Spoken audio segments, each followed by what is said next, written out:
Está examinando a una paciente que tiene mucha tos. Los síntomas justamente es la tos. Tos, flema, expectoración de una paciente que puede venir a tu consultorio. Entonces, tos. ¿De qué trata esa sintomatología? ¿De qué enfermedad trata? ¿Qué enfermedades posibles puede ser lo que me trae una tos fuerte? ¿Qué hace el colega entonces? Investiga los síntomas del paciente. ¿Desde cuándo tiene la tos? ¿Cómo es su tos? Si tiene flema, no tiene flema. ¿Cuánto tiempo tiene la flema? Si tiene antecedentes de enfermedades respiratorias, y hace todo una elucubración, es decir, todo un pensamiento, y hace toda una historia de la paciente, de sus síntomas actuales que vienen. Eso se llama historia clínica, en lo cual el colega hace toda esta historia de los inicios de los síntomas de la enfermedad que le atrae a la paciente al consultorio, ¿correcto? Luego el doctor que tiene que dar un diagnóstico a esas síntomas que trae la paciente, va a pedir exámenes auxiliares. Lo más común que se pueda pedir, si es que yo pienso de que es un caso complicado, pedir una radiografía, ¿no? Acá, por ejemplo, vemos, esta es una radiografía normal, es una radiografía patológica con una neumonía, ¿correcto? Entonces, lo más probable es que este colega justamente diagnostique una neumonía en nuestra paciente. Lo más probable, viendo las imágenes que te estoy mostrando. Pero ¿cómo llegó a ese diagnóstico el paciente? Y es muy importante llegar a un diagnóstico, porque si no hay un diagnóstico, no puedo dar un tratamiento. Para dar tratamiento, tengo que dar un diagnóstico. Y para llegar al diagnóstico, tengo que tener conocimiento de las enfermedades que estoy viendo. En este caso, que es una neumonía. Para eso que tengo que saber qué es la fisiopatología de la neumonía. ¿Cómo es que se da la neumonía? ¿Cuáles son los factores? ¿Qué es lo que pasa en mi cuerpo para que se dé una neumonía? ¿De dónde, cómo se forma esta imagen, que es el foco neumónico? Y vea una radiografía de este punto. Tengo que saber la fisiopatología. ¿Cómo es que la neumonía se da? ¿Por qué se da? ¿Qué factores fallan en el cuerpo humano? Entonces, yo para entender la fisiopatología de la neumonía, tengo que conocer primero la fisiología respiratoria. Entonces, la base de todo lo que es el acto médico, así se llama, acto médico, es justamente la fisiología. Si yo no sé fisiología respiratoria, no voy a poder saber qué es la fisiopatología respiratoria y menos la fisiopatología de la neumonía en el caso de la paciente. Y si yo no sé fisiopatología respiratoria, yo no voy a poder interpretar una buena placa de rayos X y mucho menos voy a poder dar tratamiento a mi paciente. Entonces, la base de toda la parte del acto médico del colega que está viendo a la paciente, justamente comenzamos con la fisiología respiratoria. ¿Correcto? Esa es la importancia del curso que justamente les estoy comentando. ¿Alguna pregunta? ¿Alguna duda?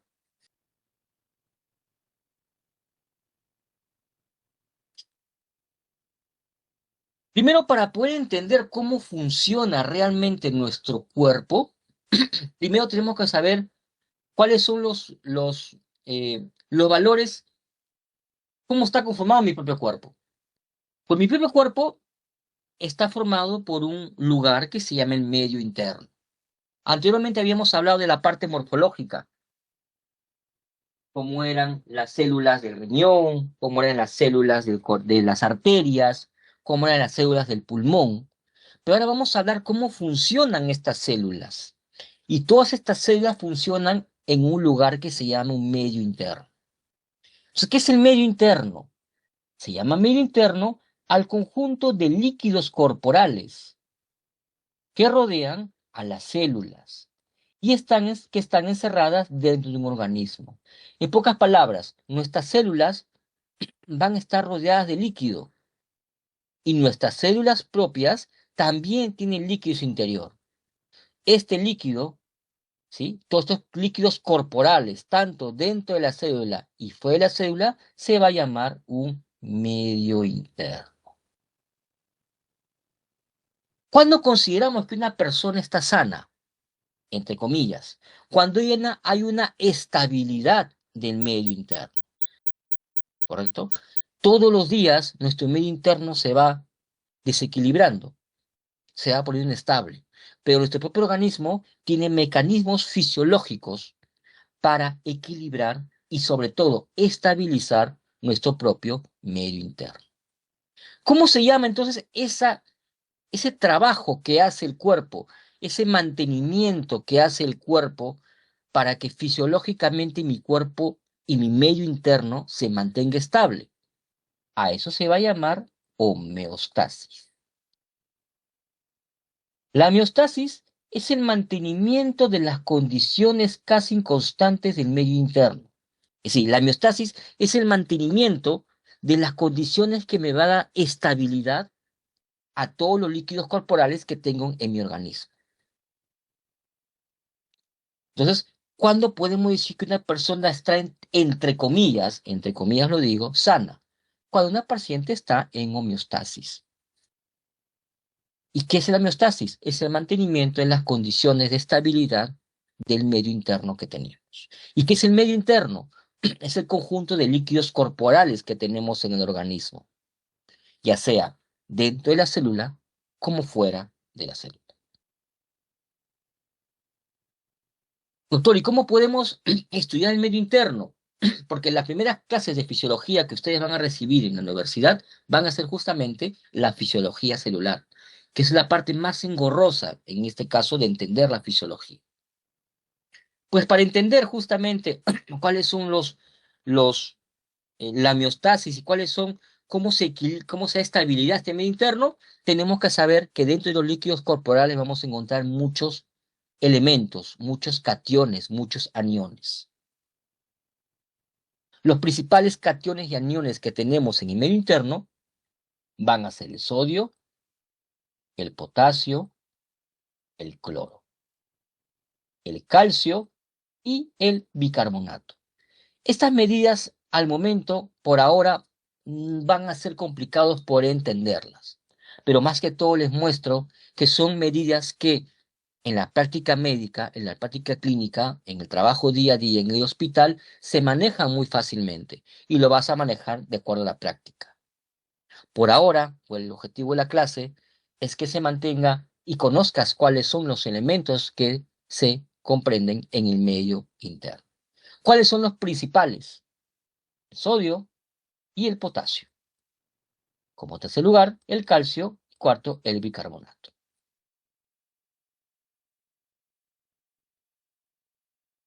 Para comprender el medio interno, tienes que saber y tienes que comprender que el cuerpo humano, como todo organismo mamífero, el 50-70% de nuestro cuerpo es líquido.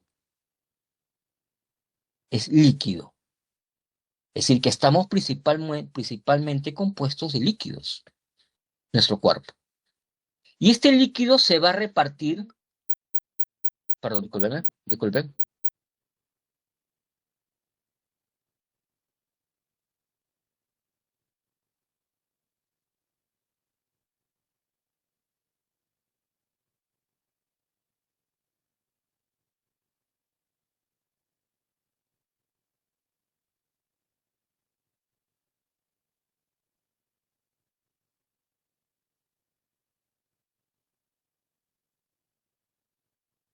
Este líquido, 50-60% del cuerpo humano, este líquido va a estar dividido en un líquido intracelular, ¿sí? Y un líquido extracelular. Es decir, el líquido que está dentro de las células y un líquido que está fuera de las células. ¿Ya? El líquido celular, como ustedes lo saben, justamente está dentro de la célula, dentro de la membrana plasmática, y el líquido extracelular se va a dividir en dos. En un líquido intravascular o plasma que está dentro de la sangre, por eso se llama intravenoso, dentro de la sangre, Y un líquido intersticial que está fuera de las células, pero no está dentro de ningún vaso. ¿Correcto? Eso es lo principal y lo básico que tienes que aprender para entender el medio interno y todo lo que es la fisiología celular, que es un poquito compleja. Repito, fácil y sencillo. Líquido intracelular, que es el líquido que está dentro de las células, y el líquido extracelular, que está compuesto por el líquido que está dentro de los vasos y el líquido que está entre las células. De más está decirte que los iones van a cambiar rápidamente entre el intersticial y el intercelular. Van cambiando rápidamente de acuerdo al equilibrio que está nuestro organismo. Y eso justamente se da por la estabilidad, que justamente es la homeostasis.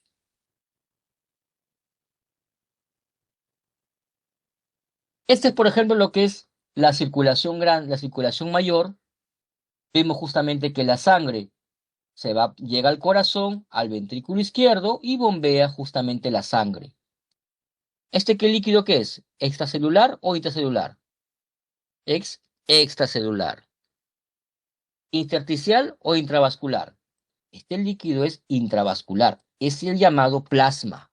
Acuérdate de la sangre, cuando hicimos, ¿te acuerdas la clase de sangre?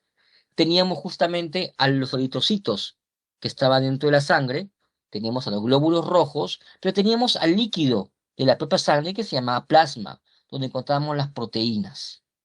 Ese plasma es el líquido intravascular que pertenece a los líquidos extracelulares, ¿correcto? Y cuando este corazón bombea la sangre llega a las células y llega a las arteriolas justamente llegan al punto donde tienen contacto con las células. Así el plasma tiene contacto con el líquido extracelular y con el líquido intracelular, haciéndose que comiencen a haber cambios entre ellos y comunicaciones y pasajes de iones entre ellos, haciéndose que se pueda dar la homeostasis.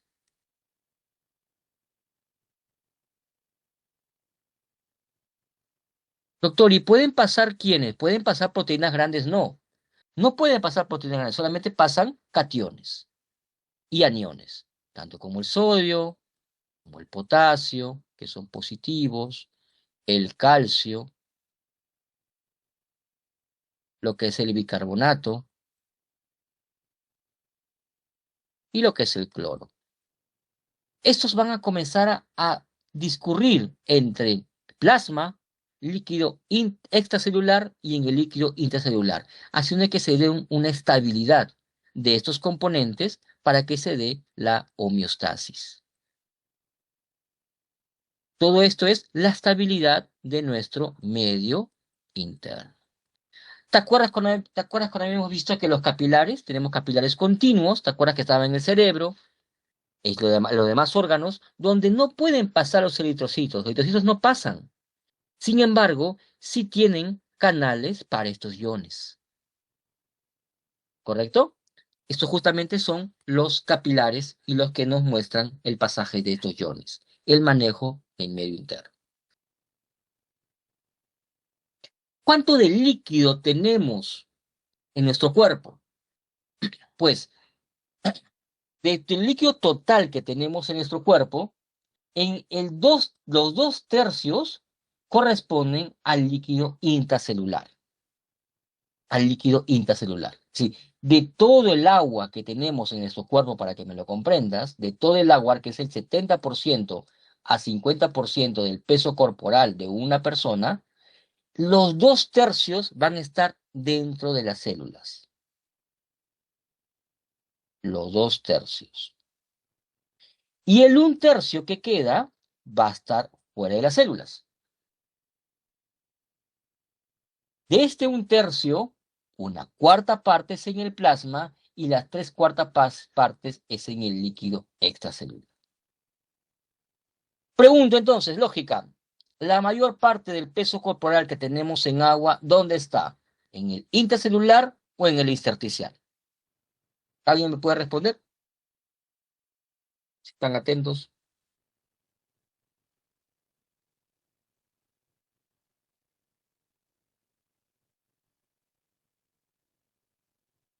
Claro, en el intercelular.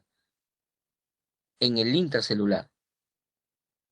La mayor parte del líquido que tenemos en nuestro cuerpo, es importante que tengas ese concepto de que la mayor parte del líquido que tenemos es en el intracelular, ¿correcto? Que es las 2/3 partes están dentro de mi célula. Y lo que queda, el 1/3, la cuarta parte es plasma, y los 3/4 es en el intersticial, ¿correcto? Esto es muy importante para poder entender lo que es la mecánica. Porque estas ideas son importantes para entender lo que es renal, fisiología renal, y lo que es fisiología cardiovascular. ¿Ya? Ahora pregunto, ¿esta homeostasis cómo se da? ¿Cómo se da este equilibrio? Hagamos un ejemplo, por ejemplo. Tengo un paciente tengo que vimos una de la chica que la estaban examinando el doctor, la parte respiratoria. Tenemos una paciente mujer de 26 años que viene por fiebre. ¿La fiebre por qué se da? La fiebre se da por un aumento de una citoquina que es la IL-2, que va a la parte del cerebro y que me aumenta justamente la temperatura del cuerpo. Es un mecanismo de defensa la fiebre. El mismo cuerpo eleva la temperatura, intentando obviamente destruir a las bacterias, porque las bacterias a las temperaturas no pueden vivir. Sin embargo, me puede ocasionar una convulsión. Son mecanismos fisiológicos que a veces son dañinos para nosotros mismos. Entonces, si hay fiebre, hay un aumento de la temperatura, por una inflamación, por algún virus, entonces, pregunto, ¿la homeostasis se ha alterado o no se ha alterado la homeostasis? Pregunto. ¿Qué opinan? ¿Se ha alterado la homeostasis o no se ha alterado? Sí. Sí se ha alterado la homeostasis, ¿correcto? Acuérdense, chicos, estamos hablando de la parte ahorita bien introductoria de fisiología, que es lo que primero quiero que entiendan, qué es la fisiología para luego entrar a los temas, que es muy importante. Entonces la homeostasis se ha alterado, el paciente viene por fiebre, se ha alterado la homeostasis, pero mi cuerpo fisiológicamente lo va a compensar. ¿Y cuáles son los aparatos que justamente cuáles son los sistemas que van a compensar esta alteración de la hemostasis? El sistema excretor, un sistema endocrino y un sistema nervioso. Estos tres sistemas que tenemos van a estabilizar esta homeostasis, van a estabilizar justamente la fiebre para que nuevamente entremos en un equilibrio y no nos afecte la inflamación causada por el virus. Si tenemos una fiebre, entonces, lo más probable es que el sistema excretor lo va a regular. ¿Y doctor, qué es sistema excretor? Nunca había escuchado. Yo había escuchado sistema digestivo, sistema nervioso, renal, endocrino. ¿Qué es sistema excretor? Sistema excretor implica al sistema respiratorio, al sistema renal y al sistema digestivo y al sistema tegumentario, que es la piel. La piel funciona como un sistema en fisiología. Entonces, si la chica de 26 años que viene a mi consulta, posiblemente por una neumonía, va a tener fiebre, aumentar la temperatura por el aumento de la IL-2 en reacción a la infección viral que tiene, va a haber fiebre, la temperatura está aumentando, está en 39 grados por promedio. ¿Qué hace entonces mi cuerpo fisiológicamente para poder compensar ese aumento de temperatura? Tengo justamente tengo que liberar el calor. Si tengo que disipar el calor, ¿cómo disipo el calor en el cuerpo? La piel justamente va a comenzar a elevar perdón, va a comenzar a actuar lo que son las glándulas sudoríparas. Las glándulas sudoríparas comienzan a funcionar y comienzan justamente a secretar sudor. ¿Qué es el sudor? Es líquido.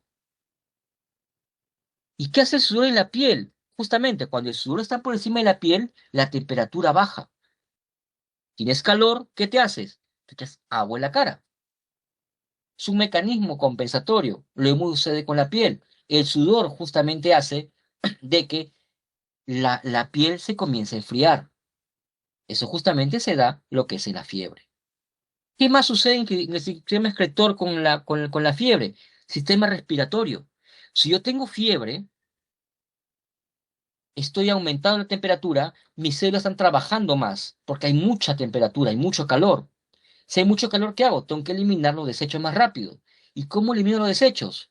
Mediante el sistema respiratorio. Comienzo a respirar más rápido. Sigo eliminando CO2. ¿Para qué? Para que menos CO2 disminuya la temperatura. ¿Qué hace mi sistema renal? Lo que hace mi sistema renal es que va justamente a ahorrarme líquido en el caso de una fiebre. Entonces, estos sistemas justamente hacen que compensan, en este caso, la fiebre para que se dé la homeostasis. ¿Correcto? Otro caso, por ejemplo, ustedes han escuchado de la presión alta. La presión alta justamente, o mejor, todo más bonito, más práctico. Estamos en una carretera y ya por ver me estrello en el carro. Estoy manejando y me estrellé el carro y me hago un corte en la pierna. Y ustedes lo vieron eso en prehospitalario. Me corto la pierna con un fierro. Voy a tener una hemorragia. Uno de los vasos se va a liberar sangre y la hemorragia va a ser continua. ¿Qué va a pasar entonces para que la hemorragia sea continua? Mi sistema cardiovascular, mi sistema cardiovascular va justamente a hacer de que esos vasos se cierren, ¿correcto? Y al cerrarse esos vasos voy a disminuir la salida de sangre, ¿correcto? Tengo que perder sangre. ¿Qué hace mi sistema renal a la larga? Voy a ahorrarme más agua para perder menos volumen. ¿Qué hace mi sistema digestivo? Toda la sangre del sistema digestivo se va justamente a la zona del riñón. ¿Qué hace con mi piel? Mi piel pierde sangre. Se, los vasos por mi piel se van a cerrar para que toda la sangre se vaya justamente al corazón, al cerebro y al riñón. Esos son lugares donde no debo perder sangre. Eso lo vimos en prehospitalario. Entonces, mi sistema cardiovascular actúa rápidamente ante una hemorragia. ¿Cómo se llama esta estabilidad que se está dando? La homeostasis.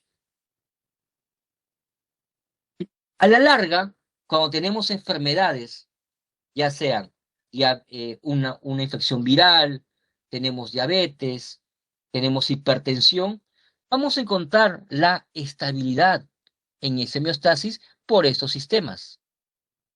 ¿Y cuál es la estabilidad en molecular? Justamente que mis iones estén en sus valores normales, que mi pH esté en sus valores normales, que la temperatura se mantenga normal y la glucosa y tanto como el agua. En pocas palabras, cuando yo hablo, por ejemplo, de que, de que mi riñón va a ahorrar agua, cuando yo hablo que mis vasos se van a hacer vasoconstricción para que la sangre se vaya a los órganos principales, justamente voy a hacer, con esas acciones voy a hacer que haya un equilibrio en el agua, en los iones, en el pH, en la temperatura y en la glucosa. Todo esto es la homeostasis. ¿Correcto? ¿Hasta acá alguna pregunta, alguna duda? ¿Se entendió? Los demás chicos, ¿alguna pregunta, alguna duda? Todo claro, doctor. Ahora, estos cambios, justamente, estos cambios que se dan, justamente la miostasis que se dan, que mis sistemas están haciendo, mi sistema excretor, mi sistema respiratorio, mi sistema cardiovascular, están actuando para hacer una estabilidad cuando hay un desorden en mi cuerpo. Todas esas acciones fisiológicas que se dan en mi cuerpo se van a dar por dos sistemas de retroalimentación. Puede ser una retroalimentación negativa o una retroalimentación positiva. ¿Qué quiere decir eso? Si tengo Si he perdido mucho líquido, por ejemplo, estoy con una diarrea. Estoy con una diarrea y he hecho hoy día 10 veces porque comí algo en la calle que estaba malogrado, ingresaron bacterias, inflamaron las bacterias mi epitelio intestinal y al inflamarlo va a causar una destrucción de la mucosa y esta destrucción de la mucosa va a causar una inflamación que van a venir neutrófilos, linfocitos, van a venir monocitos, se van a transformar en macrófagos y todo lo que ya conocemos por la histología que hemos estudiado, pues esto va a ocasionar de que haya una destrucción de la mucosa y va a ser una diarrea. El síntoma de esta paciente va a ser que tenga una diarrea. Pues cuando tengo una diarrea voy a perder mucho líquido. Al perder mucho líquido, ¿correcto? Va a haber acciones de retroalimentación para que se mantenga el equilibrio. Si yo pierdo lo que son mucho líquido, qué va a hacer mi riñón? Va a absorber agua. ¿En dónde? En el asa de Henle. Voy a absorber más agua, ¿correcto? ¿Qué va a pasar si soy un ancianito y tengo la presión baja? Con sistema de retroalimentación voy a hacer vasoconstricción para que la presión suba. Entonces, los sistemas de retroalimentación positivos y negativos son los mecanismos fisiológicos que realmente hacen mis sistemas para llegar a la homeostasis. ¿Se entiende? Entonces, cuando vean ustedes y van a entrar a la fisiología renal, respiratoria, van a entrar a la fisiología cardiovascular, van a encontrar acciones fisiológicas. Sube el sodio, entonces bajo el potasio. Tengo mucha glucosa, aumenta la insulina. Sí, va a haber una respuesta ante algo.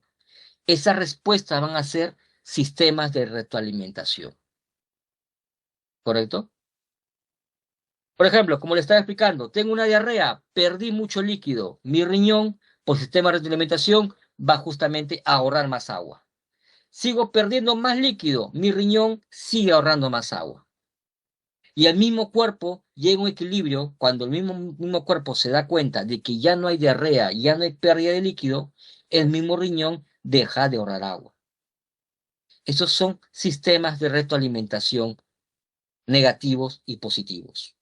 Los sistemas de retroalimentación, los que más funcionan en el cuerpo, son los sistemas de retroalimentación negativos. La insulina, por ejemplo, hoy día, por ejemplo, me he tomado una gaseosa de 2 litros. Me comí mi pollo a la brasa, me tomó mi gaseosa y todo el día no he tomado agua, porque me fui a jugar partido, acabé de jugar partido, estaba sudoso, no he comido, me voy a mi casa, mamá, quiero mi pollo a la brasa, quiero mi gaseosa. Me tomo mi gaseosa, mi pollo a la brasa, no he tomado agua. ¿Y mi cuerpo qué hace? Tengo demasiada glucosa en mi sangre. Sistema de alimentación, poca glucosa, aumento de insulina. Son sistemas justamente que ustedes van a ver en endocrino, cardiovascular, renal. Por ejemplo, yo hoy día me voy a la altura. Estoy hoy día en Lima y mañana tengo que ir a un trabajo a Puno. Mañana tomo mi avión, llego a Puno, estoy a 3.800 metros de altura en Puno, donde la presión barométrica es muy baja. En pocas palabras, hay poco oxígeno en Puno. Mi sangre detecta que hay poco oxígeno. ¿Qué hace mi cuerpo? Sistema de retroalimentación comienza justamente a aumentar la frecuencia respiratoria. Esas son respuestas fisiológicas, que la vamos a llamar ahora sistemas de retroalimentación. ¿Para qué? Para llegar al equilibrio de la homeostasis. ¿Quién hace todo eso? Mis sistemas. Respiratorio, renal, cardiovascular, el tegumentario, sistema endocrino, como la insulina, hace todos estos movimientos justamente para que llegamos al final a la homeostasis. Y así yo regulo todos los efectos que pueda haber en el exterior. Por ejemplo, los sistemas de retroalimentación positivos, que son los más raros, los más puntuales que hay, no son tan comunes. En este caso, en un parto. En un parto, por ejemplo, cuando la cabecita del niño está bajando por el cervix, ¿correcto? Va a ser justamente que se libere la oxitocina. Al liberar la oxitocina, justamente que la oxitocina hace de que, ¿te acuerdas cuando vimos este endocrino? ¿Qué hacía la oxitocina? ¿Dónde se producía la oxitocina? ¿En qué células se producía la oxitocina? Para eso es que estudias histología. Entonces estudias histología para comprender estos procesos. Entonces, cuando llegues a esta parte tú en endocrino, en fisiología endocrina, vas a tener que repasar nuevamente de dónde sale la oxitocina, de qué órgano y células lo producía. Entonces tienes que repasar nuevamente. Entonces, ¿qué pasa con la oxitocina? Cuando el bebé está, cuando el feto está en el proceso de parto, llega la cabecita al cervix, va a estimular al cuello del útero, que es el cervix, y esto va a hacer de que se libere más oxitocina. Entonces, ¿qué va a hacer mi cuerpo? ¿Qué va a hacer mi hipotálamo? Va justamente a producir más oxitocina. Y el aumento de la oxitocina va a aumentar la contracción del útero. Y al aumentar la contracción del útero, justamente va a hacer que la expulsión se dé mucho más rápido. Este es un proceso fisiológico de retroalimentación positiva. ¿Se entendió, chicos? ¿Sí? Por ejemplo, cuando tengo el neonato, ya el neonato nació y la madre tiene que amamantarlo. Como ustedes ya estudiaron histología, ¿te acuerdas? Cuando estudiamos, la única manera que se pueda producir leche es que el bebé succione. Es un mecanismo de retroalimentación positiva. Al succionar, va a producir más, se va a producir más la hormona para que se pueda liberar más leche. ¿Correcto? ¿Alguna pregunta acá, muchachos? ¿Alguna pregunta, alguna duda?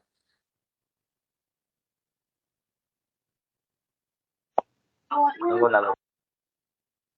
Lo que hemos hablado ahorita justamente es una parte introductoria de qué es la fisiología y cómo utilizamos la fisiología en nuestra vida diaria y cómo utilizamos la fisiología justamente en los procesos de retroalimentación. Cuando ya se hagan cada segmento cardiovascular, renal, respiratorio, ya se va a ver cada sistema cómo funcionan estos mecanismos fisiológicos, estos mecanismos de retroalimentación ante una alteración de la homeostasis. ¿Sí? Esa es la primera parte que quiero que me comprendan. Y obviamente que era el medio interno.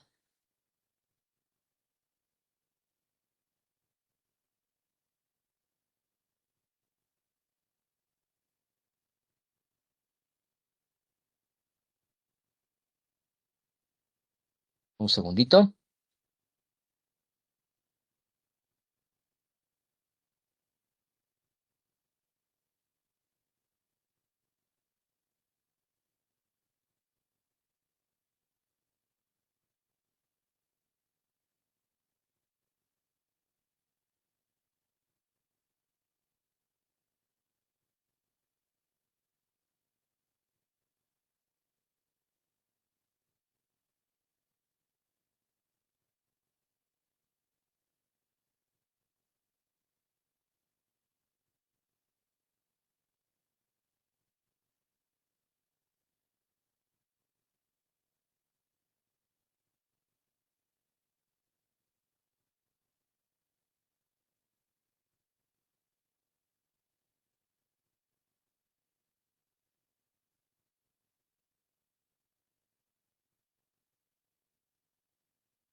Quiero que miren este videito. La técnica de Frost, que es la única técnica.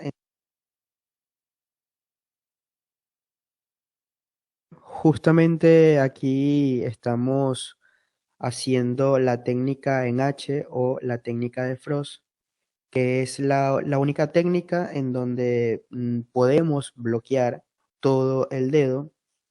No es cerca del pulpejo, no es cerca de la uña, no. Es justamente esta técnica, que es la técnica de Frost o la de H, es la adecuada para hacer este tipo de bloqueos. Entonces, ahora mismo lo que estamos haciendo es bloqueando la parte externa del hallux, que también puede ser como el borde peroneo, el borde externo, etcétera. Pero aquí lo que estamos haciendo es justamente durmiendo esa zona en específico para después pasar a transversal. Esto es importante. Ahora mismo, si te fijas, esta jeringa es bastante grande, son 25 cc, pero bueno, era la que justamente tenía ahí disponible, y para salir de esto, Fíjese que lo que están haciendo ahorita justamente es el dedo, están anestesiando. Están anestesiando justamente lo que es el nervio del pulpejo del dedo del pie izquierdo. Si se dan cuenta, están apuntando con la aguja por varios lados para anestesiar completamente toda la zona. Pues también con solamente fisiología, si yo conozco la fisiología básica, también puedo entender rápidamente cómo funcionan los medicamentos y a veces también explicar rápidamente cómo funcionan algunas enfermedades. Como a veces se explicaba, ¿no? A mí me gusta tratar de cada clase que demos algo que sea aplicativo, es decir, que no se quede en el vacío. Aprendamos una fisiología cardiovascular, pero ¿por qué? ¿Por qué estoy aprendiendo? Porque hay enfermedades que voy a tener que aplicar este conocimiento. En ese caso, en la parte que vamos a ver ahora, que es potencial de acción de las células, justamente una de las utilidades que se pueden encontrar en la vida diaria es que solamente sabiendo el conocimiento de los potenciales de acción en un estímulo nervioso, se puede entender cómo funciona la anestesia en un pulpejo de dedo. pues la usé. Igual quiero que te fijes justamente desde la técnica, porque si te fijas, si haces con esta jeringa, pues se va a hacer mucho más, va a ser mucho más difícil, porque el hecho de que sea más grande hace que tengas que generar mucho más presión para que salga el líquido, porque la aguja que estoy utilizando es una aguja muy fina, que su medida es 27C, esa la puedes ver igual en las etiquetas de la parte de donde viene la aguja. Ves el tamaño, el diámetro y todo. Pero esta de diámetro es 27C y hace que el pinchazo sea mucho más suave, no duela tanto y el paciente esté mucho, mucho más satisfecho. Obviamente lo que están aplicando es un anestésico. ¿Con qué objetivo? Si se dan cuenta, acá en el dedo justamente está morado, se ha roto el dedo. Lo que van a hacer en este caso es que le van a sacar la uña. Le van a sacar la uña. No estoy seguro si se ha roto el dedo o tiene un uñero, pero le van a sacar esa uña. Para que no haya dolor, justamente se le aplica la anestesia justamente en la parte troncal. Vemos acá, por ejemplo, que le aplican por otro lado. Aspirar, sí, es muy importante hacerlo para evitar complicaciones y aplicar una buena técnica de anestesia. Entonces, bien, si te fijas, ahí aspiré, y ahora voy administrando poco a poco. Voy administrando poco a poco. Ves que la piel empieza a tornarse un poco más blanca. Eso es por la administración de la anestesia. Así que no hay ningún problema. Esto lo estoy haciendo para hacer el tratamiento quirúrgico de cirugía definitiva de onicocripto. ¿Se escuchó, no? ¿Se escuchó lo del video? ¿Se vio? ¿Se vio el video? ¿Sí? ¿Se entendió? Sí. Ok.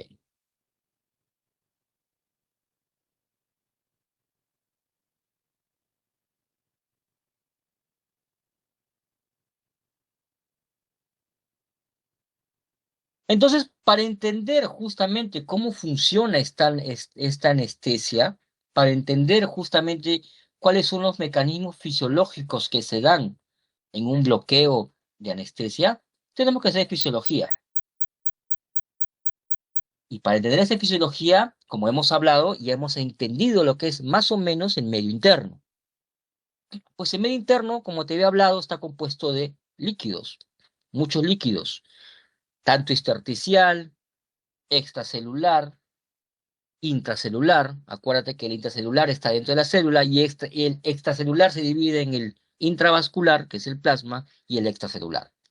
Pues estos líquidos se van a mover, perdón, estos líquidos se van a mover si es que se pueden mover los cationes. Si es que estos iones, cationes y aniones, se pueden mover, se van a mover estos líquidos. En pocas palabras, lo que determina que estos líquidos intracelular y extracelular se comiencen a fluir rápidamente van a ser por el movimiento de los iones. ¿Cuáles son los dos iones principales que me hacen de que este movimiento de los líquidos se vayan del intra al extracelular? El sodio y el potasio. Son los dos principales iones que tenemos en el cuerpo que nos permiten mover toda esta cantidad de líquidos, intracelular como extracelular. ¿Qué pasa con el sodio? Porque el sodio es muy importante, el sodio es muy importantísimo dentro y fuera de la célula. Además, también el sodio me ayuda a explicar ciertas enfermedades como la hipertensión arterial. Si tengo un aumento de ingesta de sodio, correcto, si tengo mucho sodio y ustedes por biología ya han estudiado esta parte, voy a tener mucha sed. Por ende, voy a tener un aumento de agua. Y si tengo un aumento de agua, voy a tener un aumento de volumen intravascular, que mi riñón, por medio de retroalimentaciones, va a hacer de que lo va a regular. Voy a hacer que yo orine más. Pero cuando esto ya comienza a tener estos mecanismos de retroalimentación por muchos años, 10 o 20 o 30 años, va a ser de que justamente ya haya un aumento de la presión arterial, porque el riñón justamente ya no va a estar poder compensando bien. Y este aumento de la presión arterial se va a llamar la hipertensión arterial. ¿Quién es el mal dañado? El riñón, ya que el riñón estuvo compensando todo el tiempo justamente el aumento de sodio que tenemos en el cuerpo. En cambio, el potasio no, el potasio es uno de los iones más beneficiosos que tenemos en el cuerpo y en nuestras células. ¿Dónde encontramos el potasio? El potasio lo encontramos en las paltas, las menestras, los hongos, las verduras, las frutas, el plátano. El potasio justamente es el principal ion que tenemos en el intracelular. En el intracelular. ¿Cuál es la importancia aparte del sodio? Como le decía, el sodio es el principal ion que encontramos dentro de las células. Entonces, ¿para qué me sirve el potasio? Me sirve justamente para la hiperpolarización y la despolarización de las células. Es importante para la transmisión de la contracción muscular, es importante para la síntesis de proteínas y es importante para la síntesis de glucógeno. Es muy importante lo que es el potasio.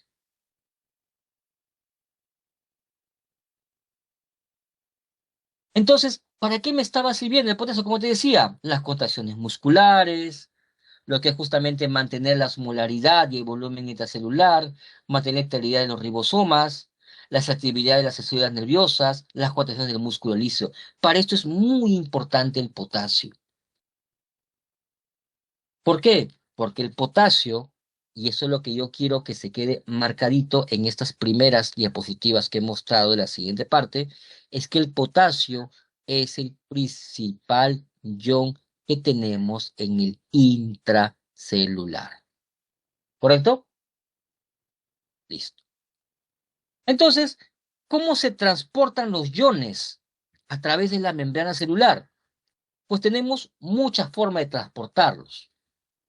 Por un transporte pasivo o por un transporte activo. Como sabemos, el transporte activo es un transporte que va en contra de la gradiente del ion utilizando energía. En pocas palabras, utilizando ATP. Y tenemos lo que son de transporte no activo, que es por difusión, transporte pasivo, donde no utilizamos ATP, donde no utilizamos energía.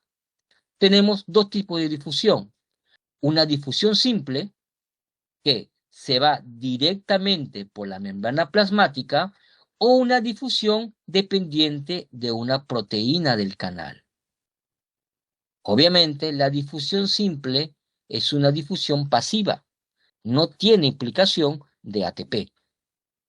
Y la difusión facilitada, que justamente encontramos que algunos de estos iones se van a facilitar por proteínas transportadoras.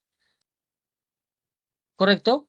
Son los diferentes tipos de transportes de los iones a través de la membrana celular. ¿A qué quiero llegar esto? ¿Por qué les estoy explicando esto? Porque justamente vamos a explicar ahora cómo se transporta el sodio y el potasio, que son los dos principales iones que tenemos dentro de nuestra célula. Entonces, volvemos a repetir. ¿Cuáles son los transportes que tenemos? Transporte activo con gasto de energía de ATP y transporte pasivo o llamado difusión. La difusión tenemos de dos tipos.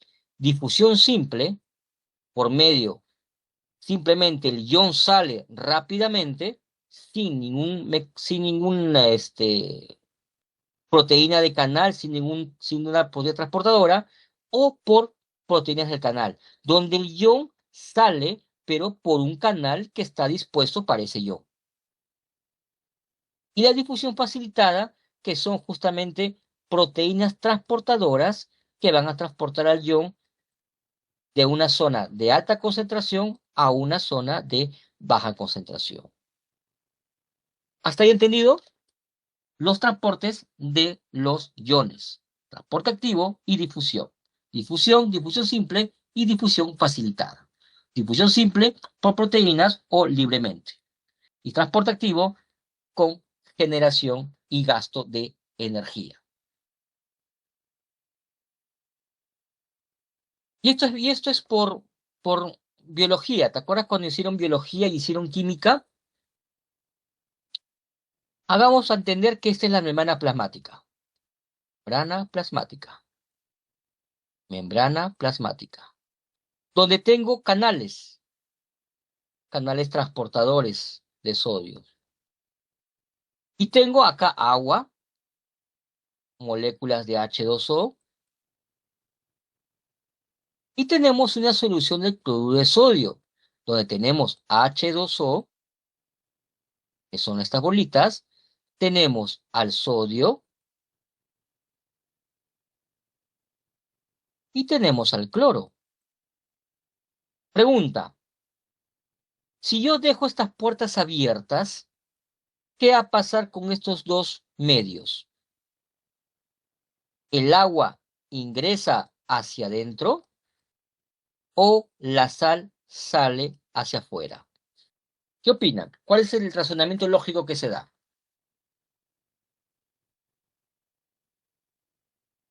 Razonen. A ver, ¿entendieron para razonar?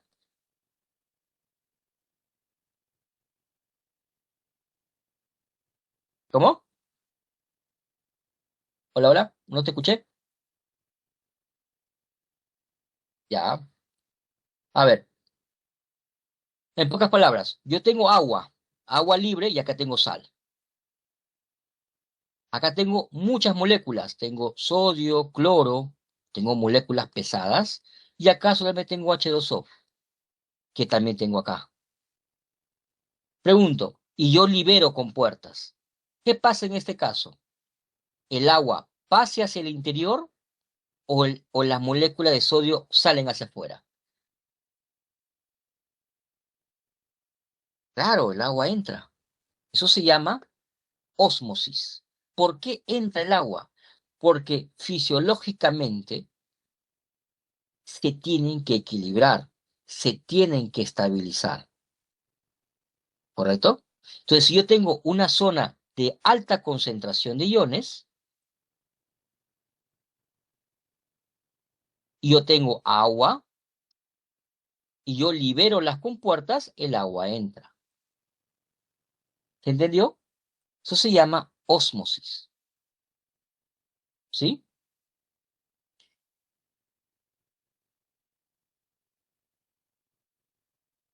Entonces, esta es la membrana plasmática.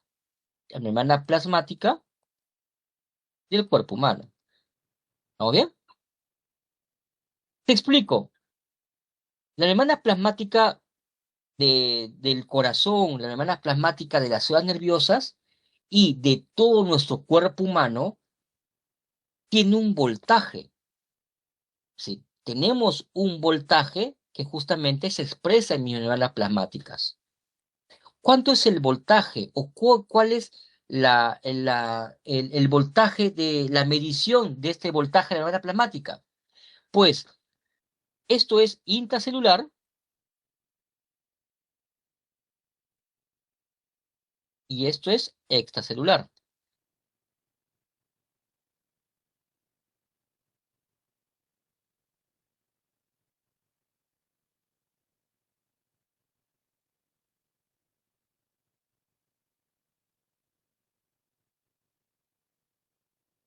Entonces, en todo nuestro cuerpo humano, todas las células nerviosas, del corazón, pues en el intracelular siempre la carga del voltaje va a ser negativa.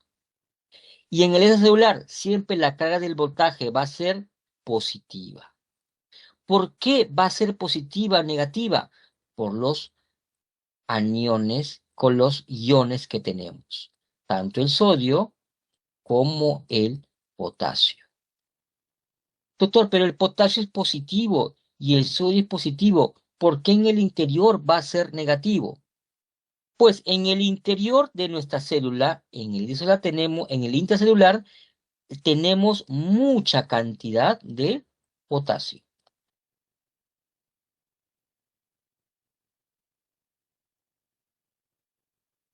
Y tenemos poco sodio. En cambio, en el extracelular tenemos mucho sodio y tenemos poca cantidad de potasio. Entonces, en el extracelular tenemos positivo, porque tenemos gran cantidad de sodio y pequeña cantidad de potasio, pero ambos son positivos. En cambio, en el interior de la célula tenemos mucha cantidad de potasio y poca cantidad de sodio, pero ambos siguen siendo positivos. Doctor, ¿y de dónde sale el negativo? Pues tenemos aniones, como el cloro, y las proteínas que están llenos todo mi intracelular. Las proteínas que generan mi intracelular en los ribosomas, aparato de Golgi, tienen carga negativa. Tanto es la carga negativa que supera a las cargas positivas de sodio y potasio y hace que en el intracelular siempre tengamos una carga negativa. Y en el exterior siempre una carga positiva. Esto es justamente una membrana plasmática en reposo.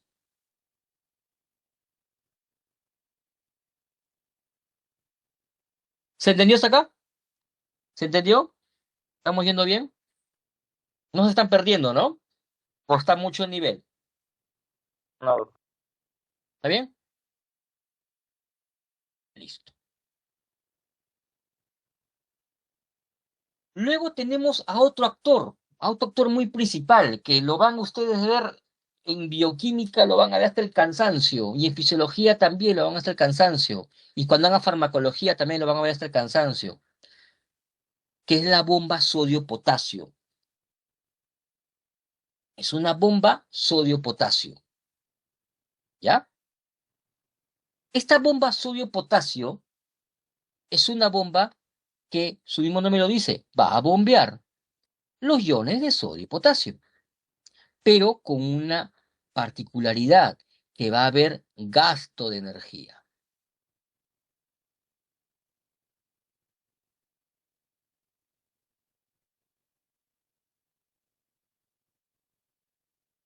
Doctor, entonces va a gastar energía, sí, va a gastar ATPs.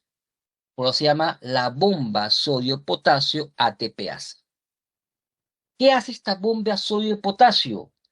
Va a meter 2 potasios y va a sacar 3 sodios. 3 sodios. Doctor, ¿y por qué sucede esto? Te había explicado yo que en el intracelular, que estoy hablando acá, este es el intracelular, lo que predomina es el potasio. Y en el extracelular, lo que predomina es el sodio. Doctor, ¿eso quiere decir que en el extracelular también hay potasio? Sí, pero en poquita cantidad. Doctor, ¿y en el intracelular existe sodio? Sí, pero poquita cantidad. Si yo tengo bastante sodio en el intracelular, perdón, tengo bastante potasio en el intracelular y tengo poco potasio en el extracelular, pues por gradiente iónica, el potasio va a querer salir, ¿correcto? Porque si en un lugar tengo atrapada mucha gente y afuera tengo poca gente, abro una puerta, ¿qué hace la gente? Sale disparada. Lo mismo sucede con el potasio. Si tengo mucho potasio dentro de mi célula y tengo poco potasio fuera de mi célula, si yo abro una compuerta de potasio, un canal libre de potasio, ¿qué hace el potasio? Me voy. Porque acá tenemos 150 potasios y afuera tenemos 5 potasios. ¿Qué hace el potasio? Acá hay demasiado. Abrimos una puerta, me voy. Me salgo. ¿Correcto? Es lo que normalmente se ve. Y todo lo contrario, si afuera tengo 35 sodios y adentro tengo 2 sodios y abro un canal de sodio, ¿qué pasa con el sodio? Me meto. Porque afuera hay bastante y quiero entrar. Adentro hay poquito, quiero entrar. Entonces, si eso sucediera, ya no habría equilibrio, ya no habría lo que se dice al comienzo, que hay que predomine el potasio adentro, porque todos los potasios salen disparados. ¿Quién regula justamente que los potasios se mantengan adentro? La bomba sodio-potasio. Es decir, si un potasio se escapa, la bomba lo mete. Si un sodio se metió, la bomba lo saca. ¿Pero a costa de qué? De energía, ya que estoy yendo en contra de la concentración de estos iones. ¿Se entendió? ¿Se entendió esa parte, muchachos? ¿O ya se están perdiendo?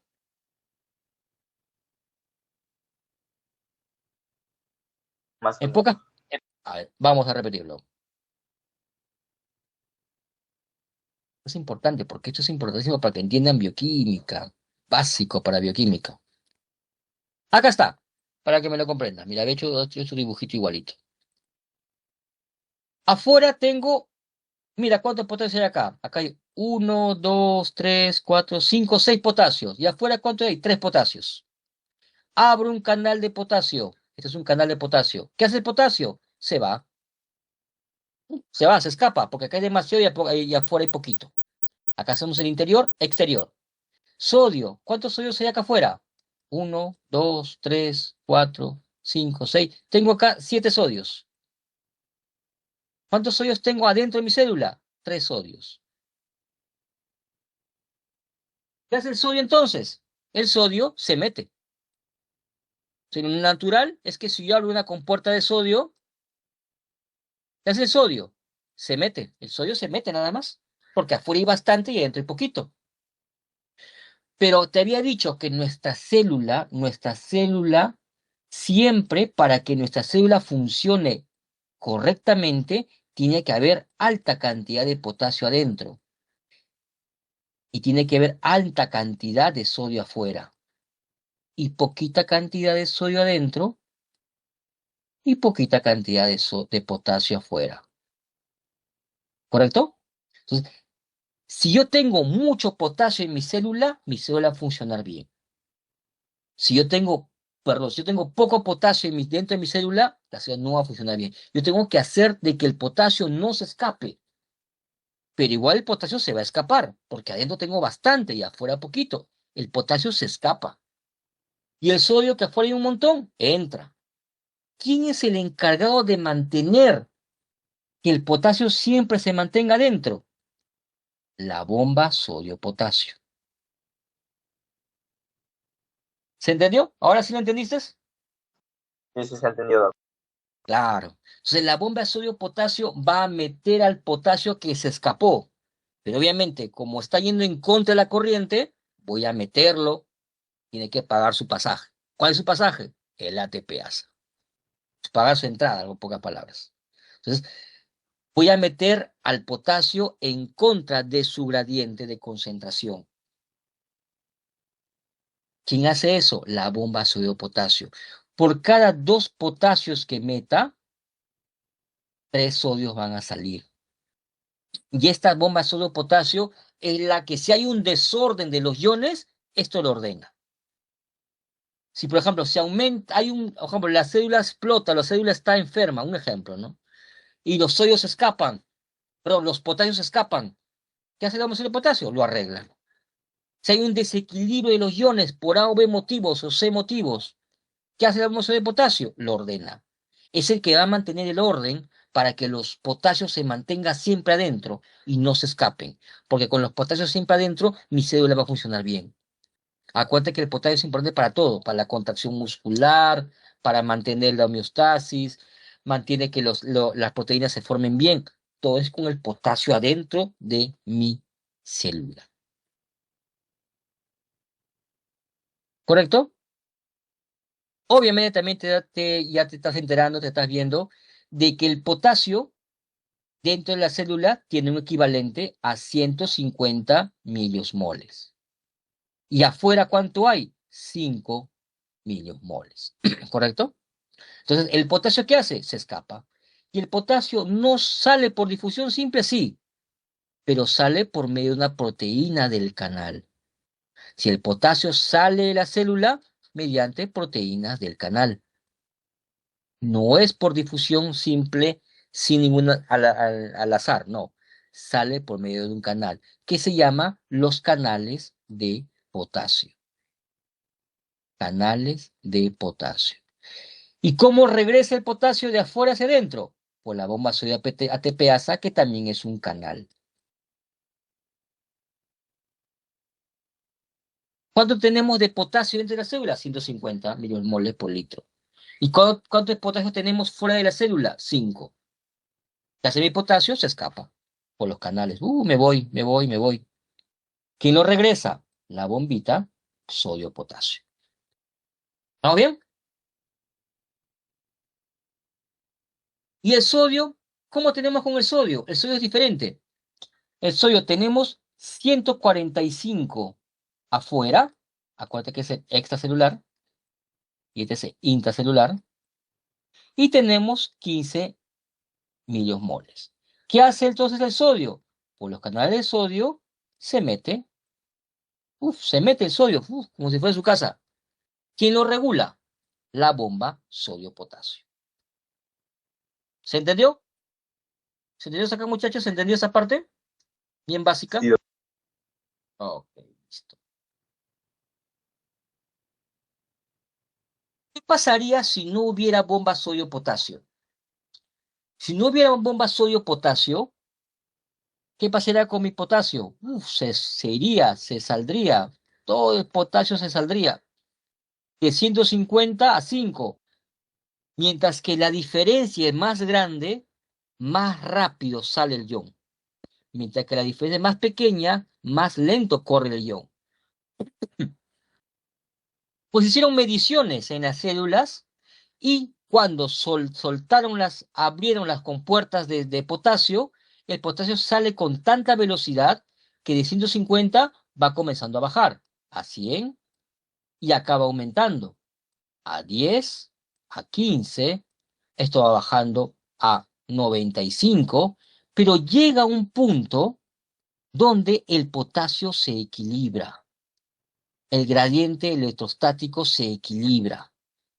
Y ese equilibrio para el potasio es 92 milivoltios. Es decir, cuando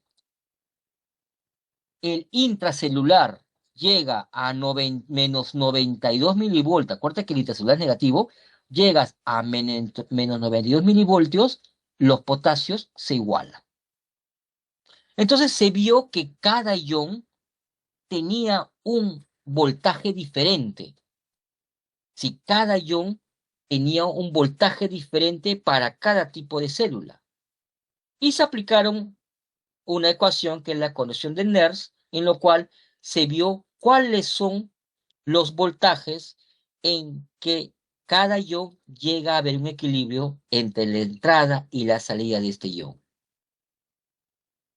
Del potasio era menos 92 milivoltios, el sodio más 67, el cloro 86 y el calcio 123.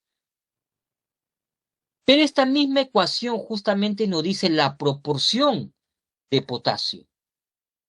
Y se llega a saber que el ion que más se difunde por la membrana plasmática es el potasio, con el 90% de movimiento que tiene. En pocas palabras, cada ion tiene un voltaje y ahora se va a multiplicar por el porcentaje de iones que tenemos en el transporte de la membrana. Y llegamos justamente a un número, que es menos 86. Este voltaje es el voltaje de la membrana plasmática intracelular, ¿correcto? De una célula cualquiera. Entonces, ¿cuáles son los potenciales en reposo en los cuales los iones se mantienen en equilibrio? En pocas palabras, ¿cuáles son los potenciales intracelulares de cada célula en reposo? De las neuronas, de 60 a menos 70. De músculo esquelético, de 85 a 95. Y así cada célula que está teniendo. Doctor, ¿eso es importante? Sí, porque en fisiología te van a preguntar eso. En el examen te van a preguntar estas cositas. ¿Qué es lo que quiero que sepas? ¿Cuál es el resumen de esta parte, la aplicación en esta parte?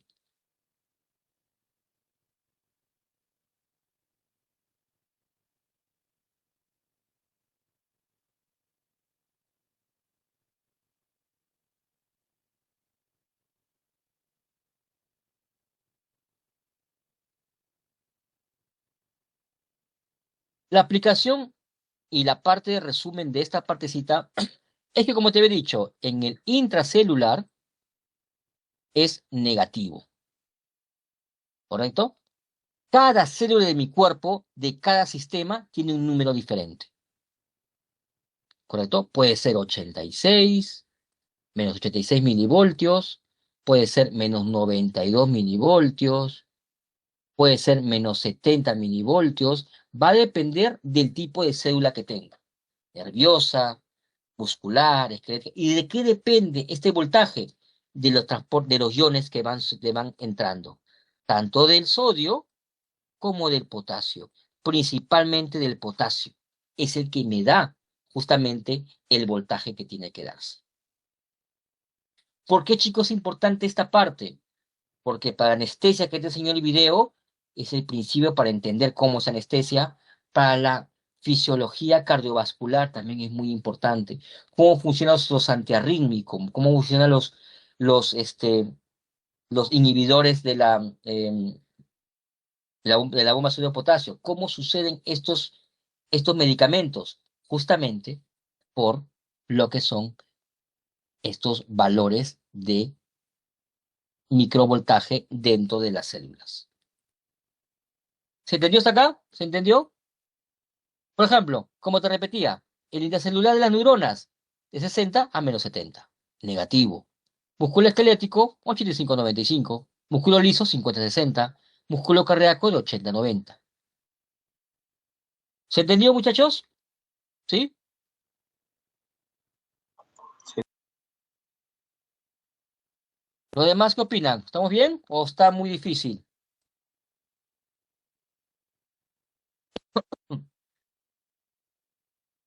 ¿Sí? ¿Avanzamos? ¿Lo dejamos ahí para que puedan leer o usted decida? ¿Avanzamos?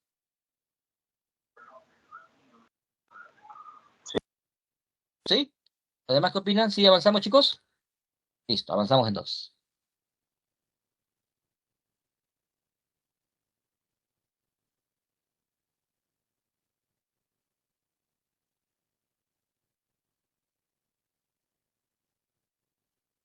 Entonces, en mi membrana plasmática de la neurona, tenemos varios canales que te había comentado. Tenemos canales rápidos de sodio. ¿Qué significa canales rápidos?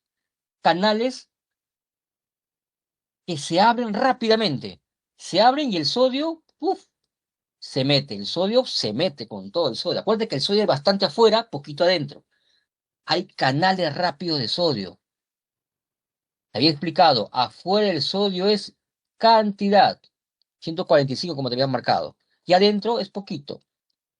Hay un canal rapidísimo, hay un canal, abre el canal y el sodio se mete. ¿Correcto? ¿Estamos bien? Y tenemos canales rápidos de potasio. Si yo abro un canal rápido de potasio, ¿qué hace el potasio? Se va. Acuérdate que adentro hay un montón de potasio, 150, y afuera 5. El potasio se va. Canales rápidos de potasio. ¿Estamos bien? Tenemos dos tipos, canales rápidos de sodio, canales rápidos de potasio. Tenemos dos canales rapidísimos. ¿Qué implica canales rápidos? Que la difusión del sodio y el potasio son rapidísimos. Son como canaletas que resbalan ahí los dos iones.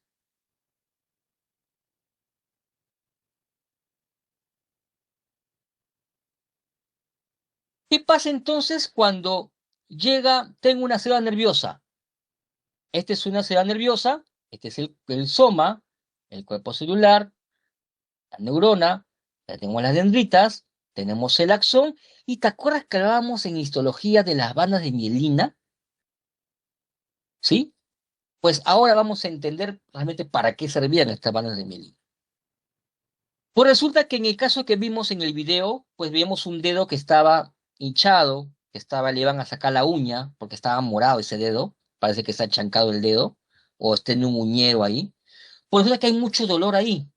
¿Qué significa dolor? Dolor significa de que se están estimulando los corpúsculos sensitivos de la piel y se está transmitiendo dolor mediante las células nerviosas, mediante las neuronas, llegando al cerebro indicándome que hay dolor. O sea, ¿qué va a hacer el anestésico? El anestésico va a cortar esa sensación de dolor. ¿Y cómo lo cortaría? Justamente para entender cómo lo va a cortar, primero tenemos que ver cómo se genera el estímulo del dolor. Y el estímulo se va a generar justamente cuando se estimulan estos receptores nerviosos debajo de la piel, ¿correcto? Y luego van a ser transportados por medio de las neuronas. En este caso, esta neurona recibe el estímulo de otra dendrita,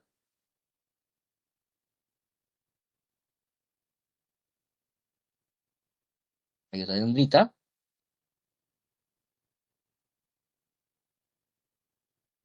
en lo cual está trayendo el estímulo nervioso. Pero ahora te voy a explicar, cuando te hablaba en histología, te acuerdas que decía estímulo nervioso, pero en fisiología lo vamos a hablar diferente.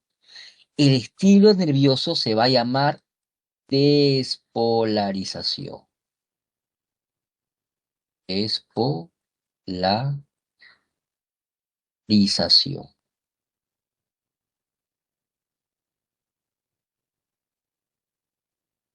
¿Ya? Entonces, ¿qué es la despolarización? Si te acuerdas que por dentro era negativo, por afuera era positivo, la despolarización es la inversión, que por dentro se va a convertir en positivo y por fuera negativo. Sí, se va a invertir ese orden. Y esa inversión de orden se hace en cadena.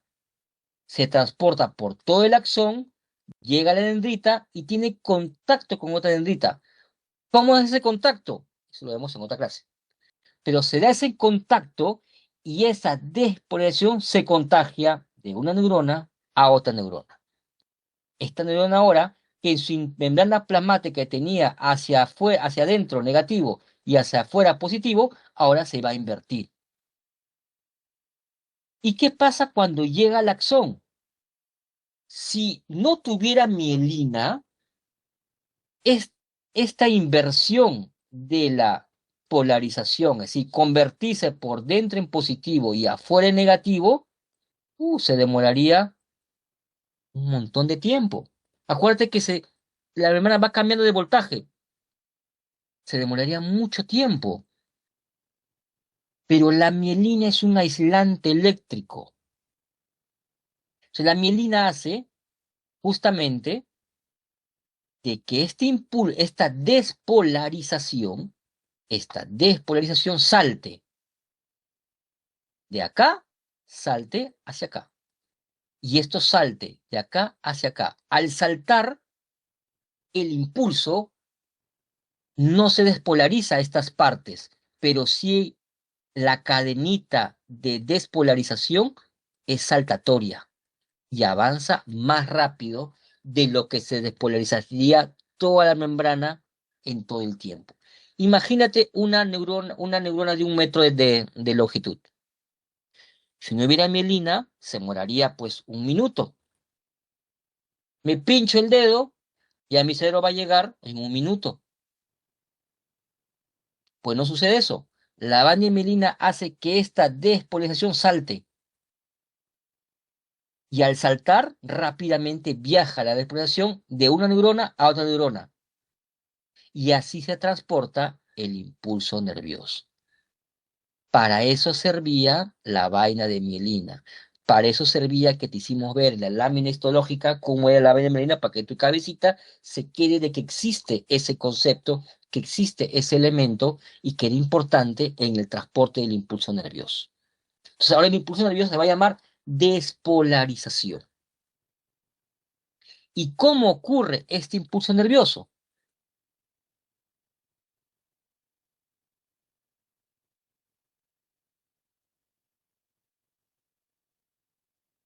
Pues sucede así. ¿Estás? Ah.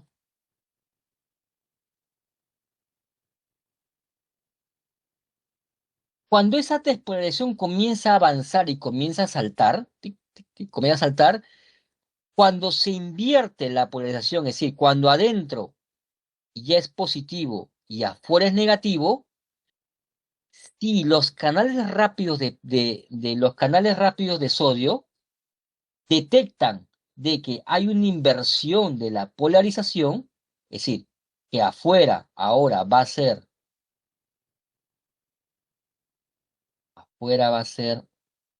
negativo y adentro positivo, si en el intracelular se detecta que adentro es positivo ahora, ¿qué se activa? Los canales rápidos de sodio. Si el canal rápido de sodio está cerradito, detecta que adentro se convirtió en positivo, ¡pum! Canal rápido de sodio se abre. Y todo el sodio comienza a ingresar. Se comienza a ingresar el sodio. ¿Te acuerdas que adentro era negativo? Si ingresa ¿el sodio qué es? Positivo. Entonces, de menos 70, que en esta célula tenía como 70 como potencial de reposo, si la célula tenía 70, un número random, pues si ingresa el sodio, se va a comenzar a convertir positivo dentro de la célula. Y el voltaje comienza a subir.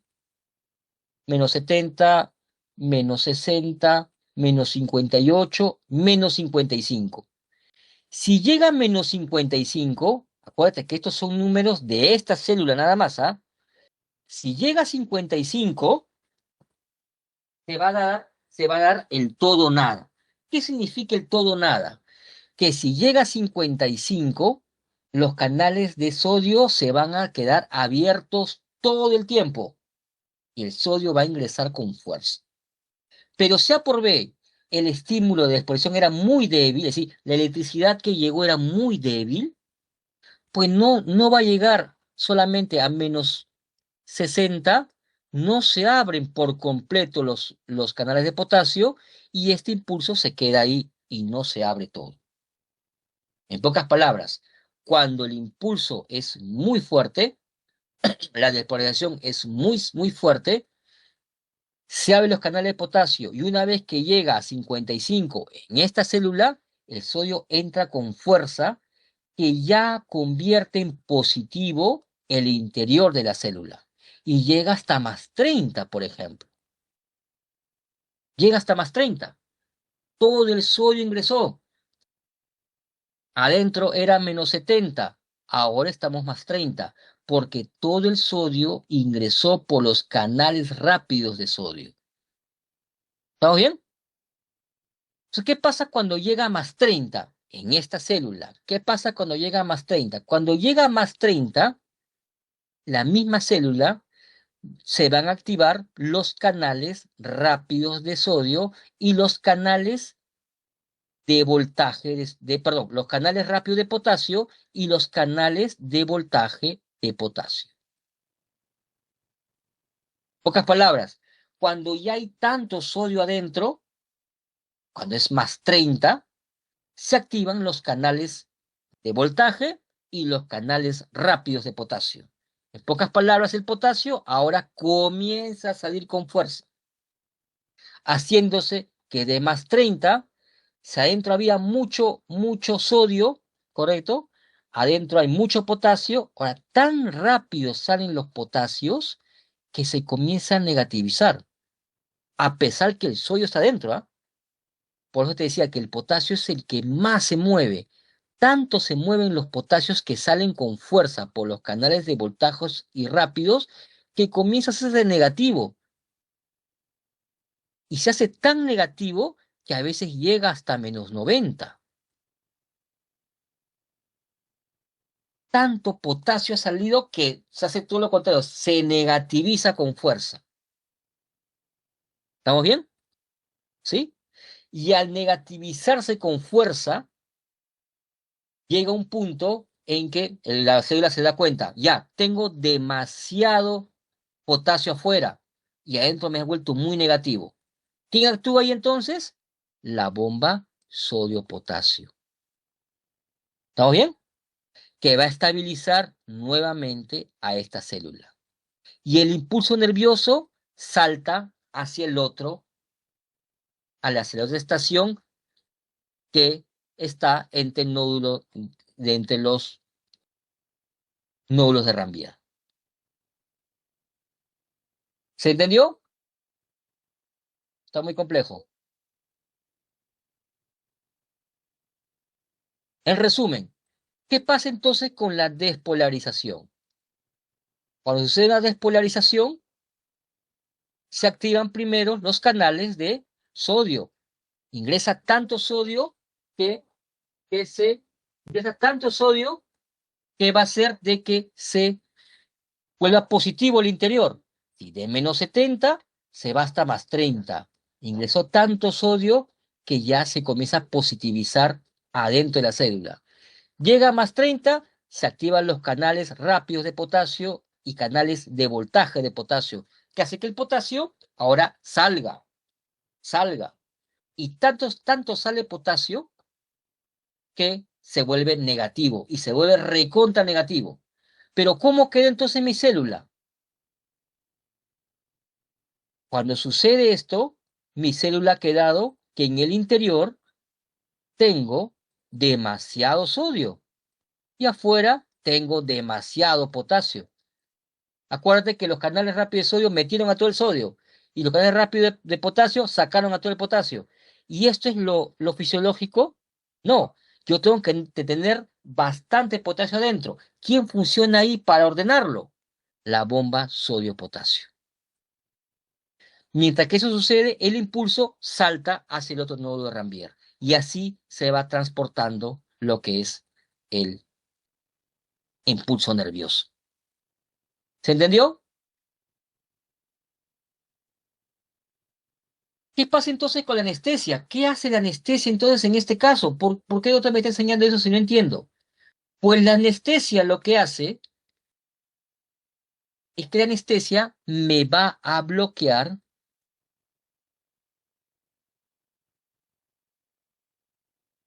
los canales rápidos de sodio. Si este medicamento, cuando yo lo aplico en el axón de la neurona, en el axón, acá está el axón, voy a bloquear, voy a bloquear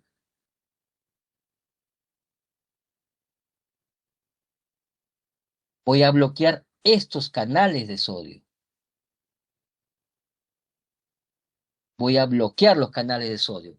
Si yo bloqueo los canales de sodio, va a haber transmisión va ¿Va a haber transmisión ahora del impulso nervioso? No, ya no.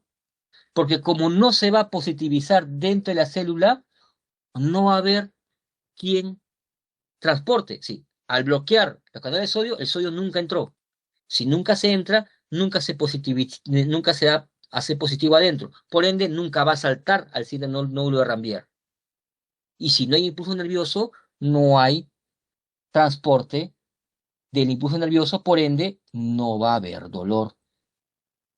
Y si no hay dolor, el paciente va a estar anestesiado. ¿Se entendió? ¿O volaron, chicos?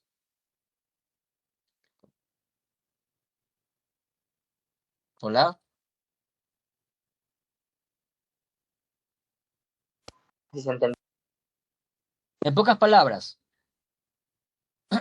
palabras, cuando yo bloqueo con el anestésico la lidocaína, que yo le pongo justamente en el dedo para bloquear el dolor, estoy bloqueando los canales de sodio.